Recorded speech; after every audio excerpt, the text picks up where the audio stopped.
Thee alone do we worship, thy name do we seek. O Lord, guide us on the right path. Pass upon those with whom thou hast bestowed favor. If not the path of those with whom thy wrath is brought down, nor those who go astray. O Allah, we beseech your help and we ask your mercy. For we believe in you and we trust in you for all that we need, and we are helpless in your cause with your apostle. So grant us success. Amen. Brothers, I greet you all in the reading words of peace. Assalamu alaikum. Welcome to our Master degree. I am Student Minister Wayne Muhammad, the local representative of the Honorable Minister of Foreign Economy. So I want to introduce you to myself. If there's anything that you all need, your hosting, you need water, slice of bean pie, whatever. Okay. I'm not the convener of the meeting, we just hosted it. I just want you all to know who we were. Make yourself at home, make yourself comfortable here. We have a concern for the security of our community, and we are working to make it a safe and decent place to live. Brother Michael D. Jr., my brother called and said that he asked if we could host this meeting. So we'll allow him, turn it over to him, and we'll have some respect for dialogue. Amen. Thank you, Brother Minister. I just want to thank everybody for the time. We don't have to be here for hours because we all have different responsibilities, and all our brothers of one accord. And so it shouldn't be any conflict. We already know we're the most peaceful place we can be in the city that I know of at this moment. And I just want to thank the Honorable Minister Louis Farrakhan, who directs the traffic of our hearts. And I just thank you, Brother Minister, and all the brothers in the nation for allowing us to come. And I thank Brother William for being willing to come and actually have some real dialogue about where we are as a community and how we can connect together. Thank my brother Nazir right here for also shedding light and insight into things that we can do as a community to protect ourselves and also have knowledge of self.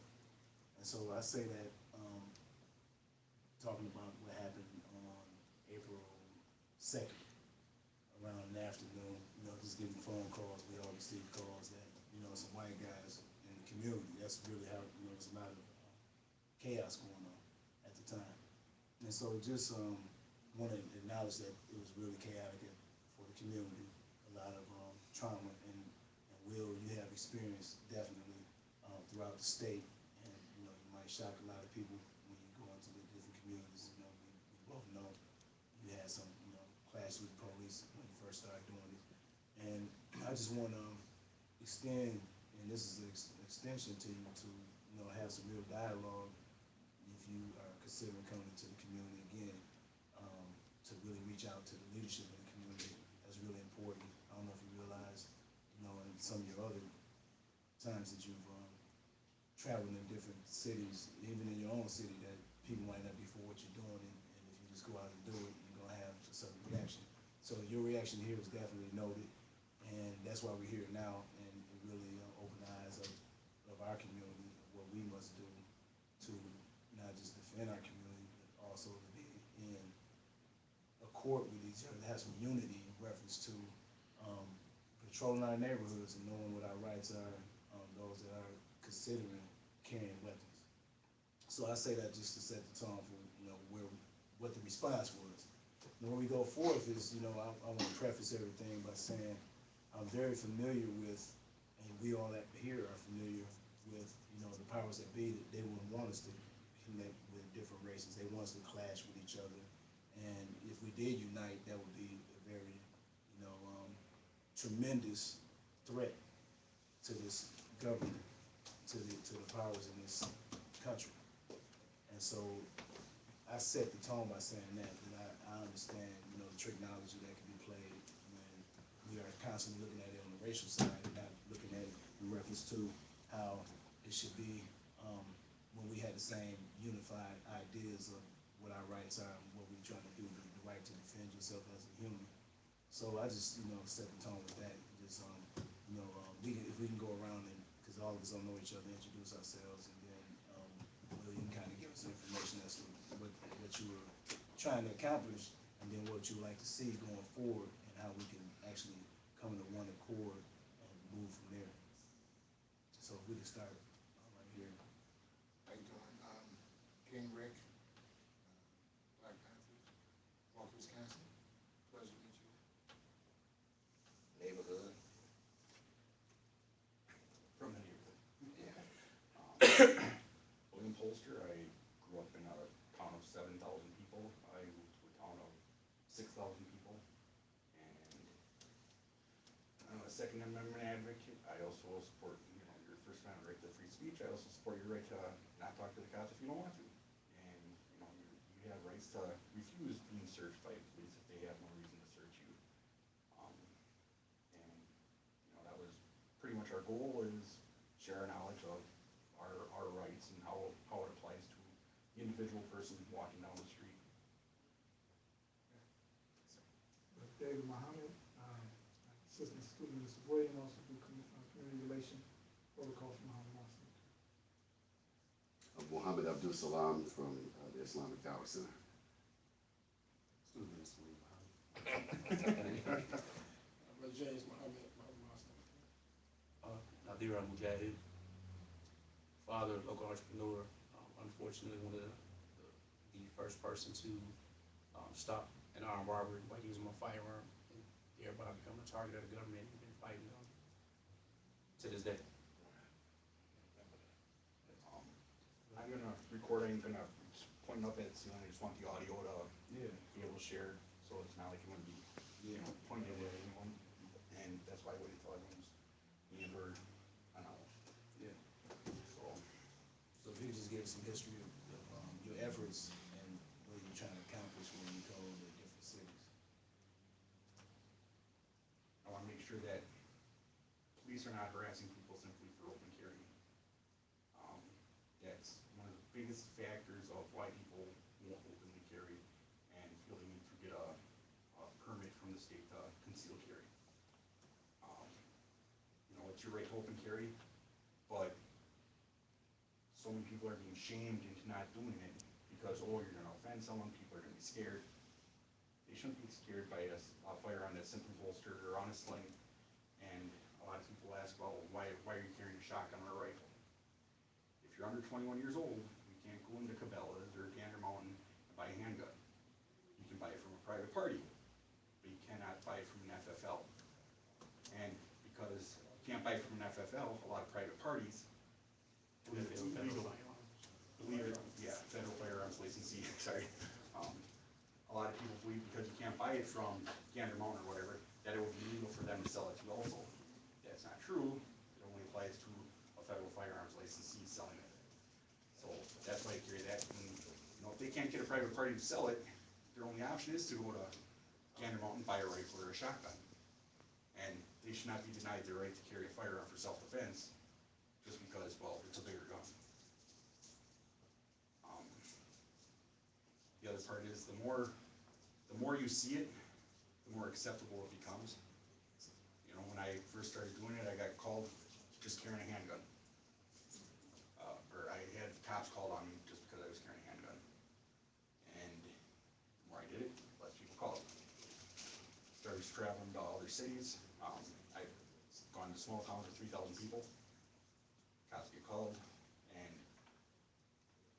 it all depends on the individual officer on how they respond. I've had, in a county park out in the middle of nowhere, sheriff's deputies showed up and pointed a rifle at me. And they wanted to enforce a county ordinance saying that firearms weren't allowed in parks. And knowing the state laws, because I went through the laws, I've read them. I wanted to make sure I wasn't going to end up being incarcerated for breaking the law. I wanted to make sure I wasn't breaking any enforceable laws. I've been in Milwaukee now 3 or 4 times, and this is the first time where it blew up on social media. 2 years ago, some little 10-year-old girl got shot on a school playground by a stray bullet. She was in a coma for a few months and then she ended up dying from her wounds. I came and walked in that neighborhood. I walked around that playground. I talked with the people in that neighborhood because, you know, you have the right to keep and bear, but you also have the right to defend yourself. And the only way violent people will be stopped is met with force. It's unfortunate. Now, if you get to them before they be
considered danger or risk.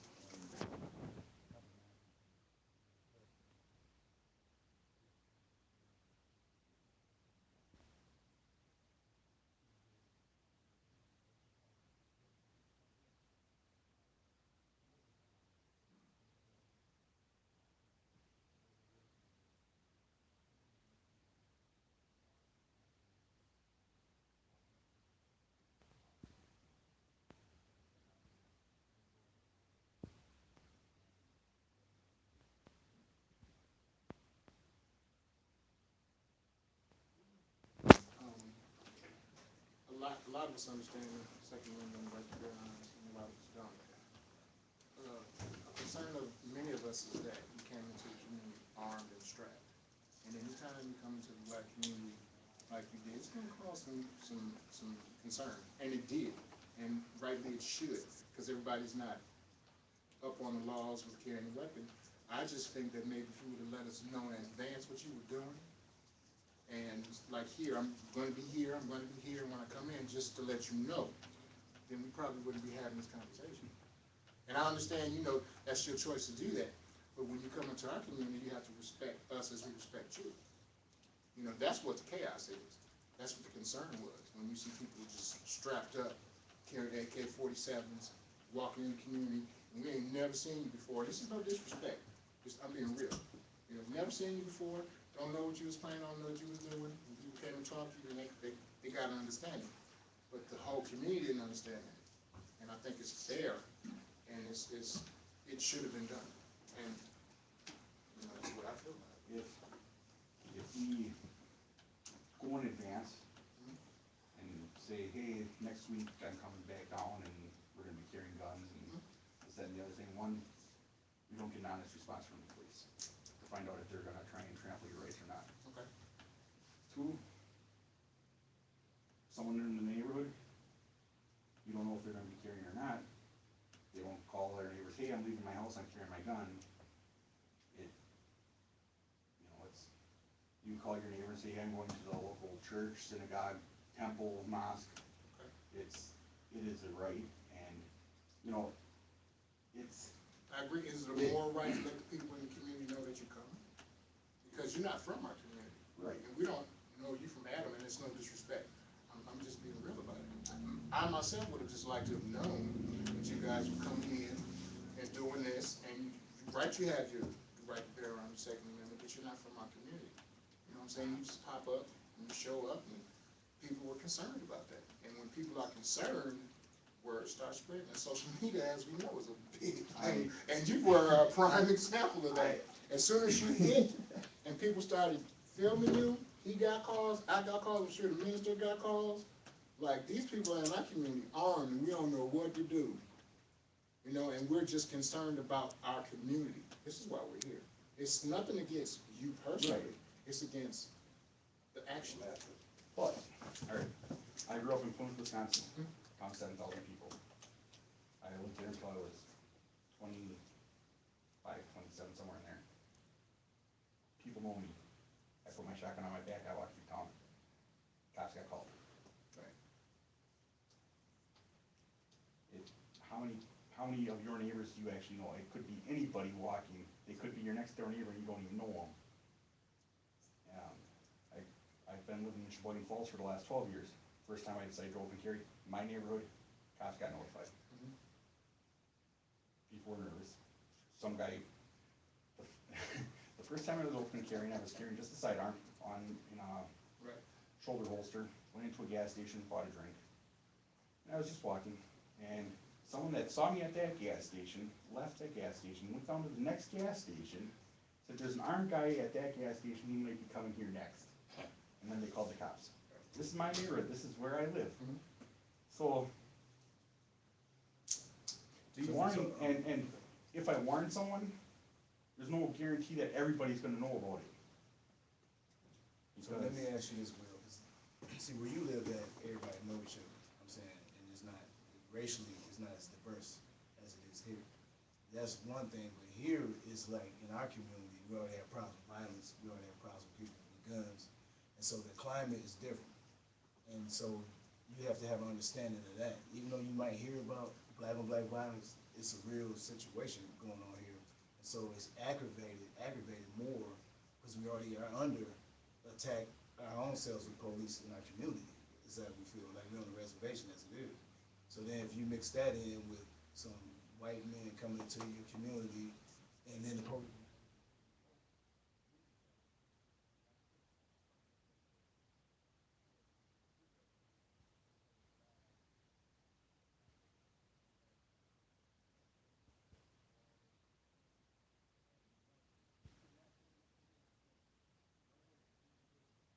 We have videos of black people walking in rich urban neighborhoods, just black people. Walk right by, cops sitting there at a bank, just sitting there waiting for speed. Not in Wisconsin. That was in Michigan. Right, but I'm saying in this state, even though Michigan's next door, it's just a different level of understanding when it comes to us going, because it's so segregated here for one. Right. We walked into an area that's strictly pretty much black on this side of town. So that is like that's the basis of the foundation we're talking about as far as disrespectful, I'm saying. Because if I went to Plymouth seriously and walked as you did, there's no way I'm walking out of here alive. And I don't know if you realize it, but it's true. But I just want to move beyond that, because what we have going on in the city as far as ideologies, we have people that believe in carry conceal, we have people who believe in open carry. Then we're sitting inside of a location that has a historical significance and has been actually a proponent of no carry and still has been successful. So I want to know, just from everybody that's here, is it a possibility that any of this could be meshed together or married, and we could create those type of unified affronts to the violence and to messages that we send to the community? I just want to put that question to everybody. Yes, sir. Personally, when I look at the position of what occurred, I hold a different viewpoint, probably as most in the room, because I participated back in maybe 2014, 2015 on the east side after there was a string of different robberies with students getting robbed and stuff like that. So I walked with a number of different people from a local gun rights organization. And we open carrying and so on and so forth. And I've done that for a while, which is one of the reasons, in my opinion, I believe the government targeted me coming directly to me for a few different reasons. One, I'm a black man. I'm not backing off of the city. I've fought him for a long time and beat him several times. I'm Muslim. They wasn't expecting that from the first concealed carry holder. It's a whole different face. They expected some backwoods white guy to be out there doing something. Yeah, somebody like William to be on it, so they try to put it as some big redneck or something like that. And nevertheless, it was what I see from looking at the event last week. There's three things we've taken. I inboxed you, so we have more discussion. One is bringing attention to an issue that our community in general, sadly, is ignorant of. when it comes to open carry laws and actually gun laws, period. Two, education. When I looked at all the videos, I saw a lot of people having decent, good conversation. They weren't upset, scared, any of that type of stuff. They were actually engaging people. And of course, it was one black guy with them, but that doesn't necessarily mean much because I think right now, one thing, we have an underlying political situation where it can be looked at as these Trump supporters coming in town, whereas maybe a year or two ago, it wouldn't be so sensitive, if that makes sense. And the third thing is when it comes to our leadership in our community, just being frank. When I was reaching out to different individuals, I didn't have any specific go-to people. You know, me from the communities and so on. With fighting the government, I went to the community brainstorming breakfast, talked to a few different other individuals that weren't really interested in the terrorism and different things that were going on against me specifically, but it affects more people as a whole. So I couldn't say if I'm going to the east side, if I'm going on the north side, who's the go-to guy here. Now, it was an event, it was a Facebook event that was known prior to, like I got an invitation maybe a week or so beforehand to the event, but I couldn't make it with stuff I was dealing with my family. So I said, I see those three things. I see the attention, got attention, obviously, because we're here now speaking, which is, I believe, a good thing that comes from it. Two, education, because we don't know. Three, who's the go-to people? Because he shouldn't need to come to the community educating us and being surprised when young brothers and sisters don't know their laws, don't know what the rights are, where we should. For example, one of the things that I remember back in the 90s, I was impressed by with the Black Panther Party for self-defense in particular was knowing how Dr. Huey Newton knew the laws and everything else, but they were walking around open carrying long rifles, knew in that specific area, which is something we still can't actually do to this day. But we don't know it. Haven't implemented it, let alone build bridges with people, because we know white privilege exists. We know that it is a different scenario. He comes in with some other white people. However, how much more powerful would it be if we, our community, actually link with some of these individuals where even if there's racist tendencies underlying white privilege that goes on, the white privilege that goes on, many times a lot of white folks are ignorant of, they don't know.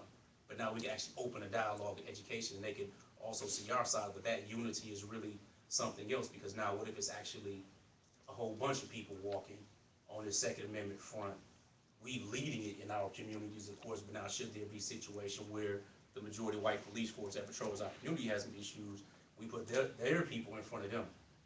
You know what I'm saying? That's at least how I looked at it, as opposed to seeing it as being something chaotic. And even people who are against firearms, they're here, they exist. I remember being younger and looking up to Black Panthers in particular, because I was like, man, shoot, if I keep my nose clean, I'll actually be able to be manly enough to do that. Where we know in the hood, we got too many people, they don't give a damn about concealed carry or open carry. They just carry as criminals and bring other stuff there. However, how positive would it be if we patrolling our own communities, giving these youngsters, let's say, you know, as long as I keep clean, I'll be able to go ahead and be a man and protect my own. You know what I'm saying? So that's my perspective of it, because I saw it, looked at different videos, I participated in stuff before,